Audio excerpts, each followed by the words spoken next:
Hello friends, welcome to magnetic YouTube channel.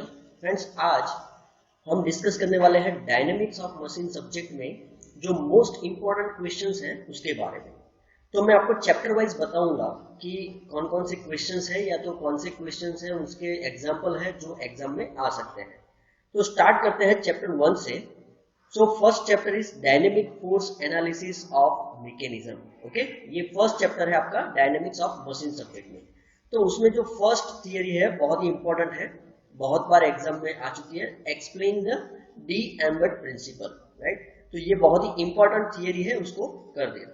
दूसरा जो है static force analysis of IC engine. Okay, और तीसरा जो है dynamic force analysis of IC engine. Okay, तो ये जो स्टैटिक फोर्स एनालिसिस है उसमें क्या होता है, पिस्टन फोर्स है, कनेक्टिंग रोड फोर्स है, या तो नॉर्मल फोर्स है, टेंजेंशियल फोर्स है, ये सब फोर्स फाइंड करना रहता है। ठीक है, तो ये तीन जो है वो मोस्ट इंपॉर्टेंट है फर्स्ट चैप्टर के लिए।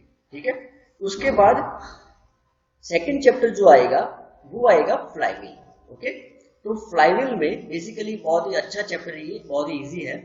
तो उसमें सबसे पहले what is the function of flywheel और T theta diagram. T theta diagram basically क्या है, तो torque, mean torque versus crank angle. Okay, तो यहाँ पे टी और यहाँ पे थीटा, क्रैंक एंगल। तो टी थीटा डायग्राम है वो बहुत ही इंपॉर्टेंट है। और टी थीटा डायग्राम में 4 स्ट्रोक आईसी इंजन के लिए टी थीटा डायग्राम ये भी एग्जाम में आ चुका है। ठीक है, उसके बाद explain T theta diagram for multi cylinder engine. Friends, ये मल्टी सिलेंडर इंजन कुछ इस तरह से वो होगा टी थीटा डायग्राम।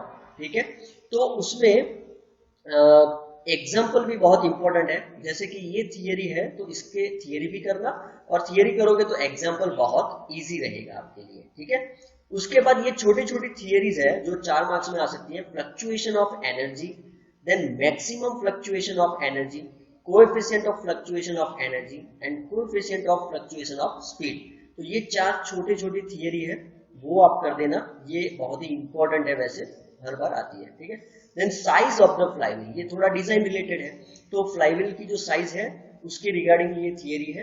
तो बेसिकली फ्लाईव्हील में ये 5 क्वेश्चन है वो कर देना, और एग्जाम्पल जो है मल्टी सिलेंडर के एग्जाम्पल कर देना। ठीक है, उसके बाद थर्ड चैप्टर जो आता है वो है बैलेंसिंग। ओके, तो बैलेंसिंग में बेसिकली ये जो चैप्टर है ना उसमें 2 पार्ट है। एक तो है बैलेंसिंग ऑफ रोटेटिंग मास और दूसरा है balancing of reciprocating mass. Okay, और रोटेटिंग में क्या है फ्रेंड्स, तो सबसे पहले चलो हम पहले ये बात करते हैं कि एग्जाम रिलेटेड। तो first is why balancing need, मतलब बैलेंसिंग की जरूरत क्यों है। ठीक है, और explain the static and dynamic balancing. तो ये फर्स्ट क्वेश्चन है, आपको प्रिपेयर करना है। उसके बाद explain the balancing of several masses rotating in a different plane. अब सेवरल मासेस का मतलब क्या है कि यहाँ पे इस तरह से कुछ आएगा, ये मास m1 हुआ, ये मास m2 हुआ, ये मास m3 हुआ, ये m4 हुआ। लेकिन आप यहाँ पे देखोगे ना तो ये जो प्लेन है ना वो डिफरेंट है, मतलब यहाँ पे जो शाफ्ट है वो एक्चुअली कुछ इस तरह से होगा, ये 1 हुआ, ये 2 हुआ, ठीक है, ये 3 हुआ। तो जो आपको एग्जाम्पल में करना है वो कुछ इस तरह से होगा। ठीक है, इस तरह से several masses in a different plane. Okay, तो ये एक बहुत ही इंपॉर्टेंट थियरी है और उसके रिलेटेड एग्जाम्पल भी बहुत आते हैं। ठीक है, तो explain the balancing of several masses rotating in a different plane, ये डिफरेंट प्लेन हो गए। ठीक है, ये 1 2 3 4 4 डिफरेंट प्लेन। उसके बाद explain about topic given in magnetic. Okay, तो अगर आपको ये सब जो वीडियोस देखने हैं ना, तो मैंने नीचे डिस्क्रिप्शन में लिंक दे दी है पूरे सब्जेक्ट की।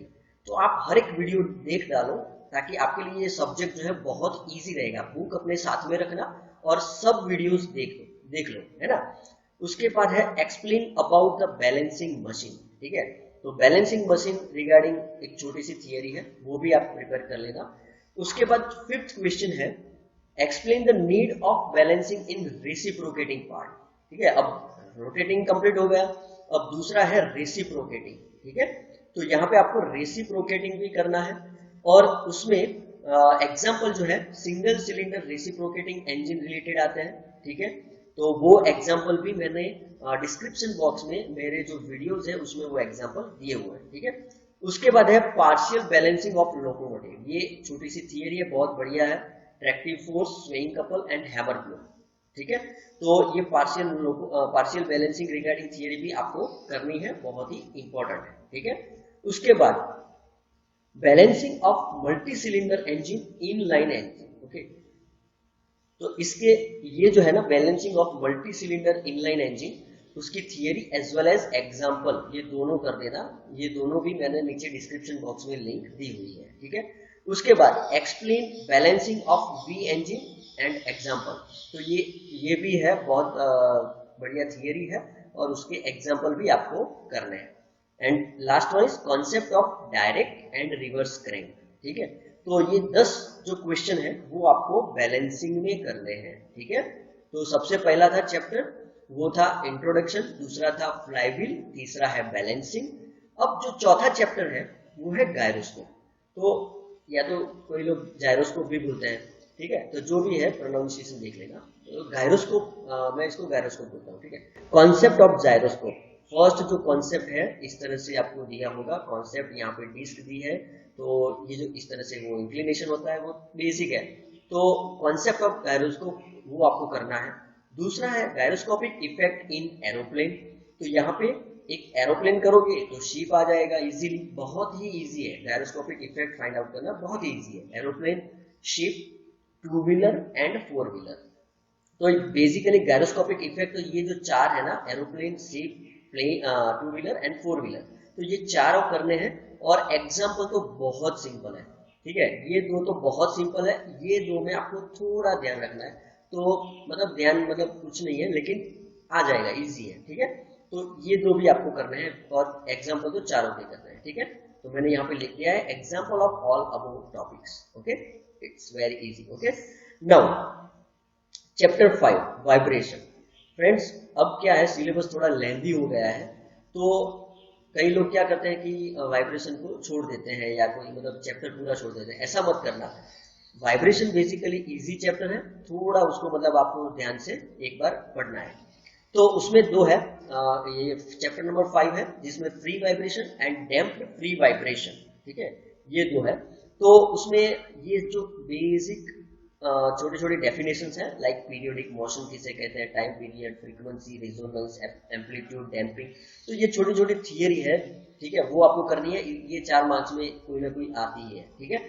उसके बाद what do you mean by degree of freedom in vibration, तो ये एक थियरी है।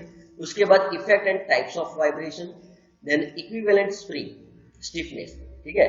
तो इसके रिलेटेड एग्जाम्पल आते हैं, लेकिन इसके एग्जाम्पल्स जो है ना, ये जो थियरी है नेक्स्ट, ये भी जो थियरी है, derive the equation of find, ये जो थियरी है derive equation for find out the natural frequency in undamped free vibration, okay.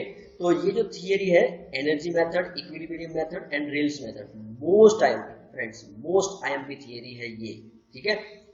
3 theory और इसके रिलेटेड एग्जाम्पल है, लेकिन इसके रिलेटेड जो एग्जाम्पल है ना उसमें वेरिएशन बहुत आता है। मतलब कोई एक एग्जाम्पल ऐसा नहीं है कि मतलब सब अलग अलग तरीके से पूछ सकते हैं। तो इसके रिलेटेड एग्जाम्पल अभी मत करना, वो लास्ट में रखना, ठीक है। उसके बाद है determine the frequency of vibration in U-tube open to the atmosphere at the end contain the column L of certain liquid। ये छोटी सी थियरी है, वो कर देना। अगर नहीं करोगे तो भी इट्स ओके, बट कर देना, एग्जाम में आ चुकी है, ठीक है, ओके। उसके बाद फोर्स डैम्प्ड वाइब्रेशन। तो यहाँ पे फोर्स डैम्प्ड, ठीक है, आगे क्या था, फ्री था, यहाँ पे डैम्पिंग यूज किया है। तो उसके रिलेटेड थियरी है what is damping and viscous and linear damping, 4 marks में आ सकता है। उसके बाद है equation of motion for the free damped vibration, okay. उसके बाद है डैम्पिंग फैक्टर और डैम्पिंग रेशियो, यानी कि C एंड जीटा, ठीक है। तो ये भी थियरी है, आ सकती है। Then over damp, critically damp and under damp system, ठीक है। तो इफ यहाँ पे zeta less than, zeta equal to and zeta greater than, उसके हिसाब से ये थियरी है, ये भी इंपॉर्टेंट है, कर देना, ठीक है। उसके बाद मोस्ट इंपॉर्टेंट थियरी है लॉगरिथमेटिक डिक्रीमेंट और we can say logarithmic delay, decay, okay, तो ये बहुत ही इंपॉर्टेंट थियरी है फ्रेंड्स, ये भी करना है आपको। Then experimental methods to calculate damping coefficient, okay, तो ये आपको करना है damping coefficient experimental method. Now example, तो ये एग्जांपल बहुत ही इजी है फ्रेंड्स, है ना, तो इसको छोड़ना नहीं है। इसमें क्या करना है, सिर्फ आपको इक्वेशन है थोड़े बहुत, तो वो इक्वेशन रखने हैं और वैल्यूज रखनी है और आंसर आ जाएगा, ठीक है। तो ये जो इसके एग्जांपल है वो आपको करना है, ठीक है, ये छोड़ना नहीं है। उसके बाद है फोर्स डैम्प्ड वाइब्रेशन, नेक्स्ट जो है फोर्स डैम्प्ड वाइब्रेशन।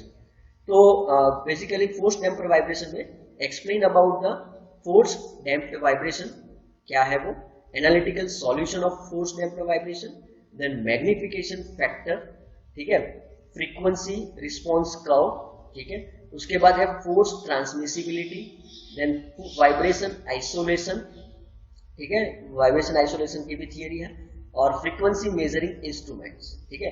तो ये जो थियरीज है for the force damped vibration, ये आपको करना है, ठीक है, और इसके रिलेटेड कुछ एग्जांपल्स भी है, तो यहाँ पे एग्जांपल भी आपको करने हैं, जो कि ओनली बेस ऑफ, मतलब आपको सिर्फ इक्वेशंस रखने हैं और वैल्यूज, इक्वेशन में वैल्यूज रखनी है और आपको आंसर मिल जाएगा।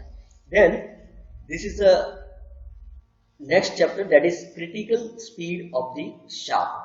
सो what is the critical speed of the shaft. उसके बाद है undamped vertical shaft with the single rotor, then damped vertical shaft with the single rotor, then natural frequency of free transverse vibration for the shaft to several load like Dunker's method and Rayleigh method। तो friends ये जो दोनों है ना, Dunker's method and Rayleigh method, तो ये दोनों भी बहुत इंपॉर्टेंट है। उसके बाद जो लास्ट वाला है टॉर्सनल वाइब्रेशन, एक्चुअली ये आगे जो चैप्टर था उसका इंक्लूडिंग पार्ट है, लेकिन ये तीन थियरी आपको बोलना रह गया था। So explain about the torsional vibration, ठीक है, यहाँ पे इस तरह से शाफ्ट है और यहाँ पे डिस्क है, ठीक है, तो यहाँ पे जब आप उसको ट्विस्ट करोगे तो यहाँ पे टॉर्सनल क्रिएट होगा, ठीक है, टॉर्सनल स्ट्रेस और टॉर्सनल वाइब्रेशन, इस तरह से वो मूवमेंट करेगा, ठीक है। तो इसके हिसाब से explain about the torsional vibration, then free torsional vibration of two rotor system and free torsional vibration of for the gear system. तो ये थियरीज भी इंपॉर्टेंट है, तो ये आपको करना है। तो बेसिकली इतना जो मैंने आपको बताया, ये इंपॉर्टेंट थियरीज है for the dynamics of machine subject के बारे में। फ्रेंड्स आपको पूरे की पूरी थियरीज जो है, सब नहीं लेकिन मोस्ट ऑफ द थियरीज आपको नीचे डिस्क्रिप्शन बॉक्स में मिल जाएगी, तो आप वहां पे देख के कंप्लीट कर सकते हैं सब्जेक्ट। और फ्रेंड्स अगर आपको कुछ लगता है तो आप मुझे कमेंट में बता सकते हैं फ्रेंड्स। थैंक यू, जय हिंद, जय भारत।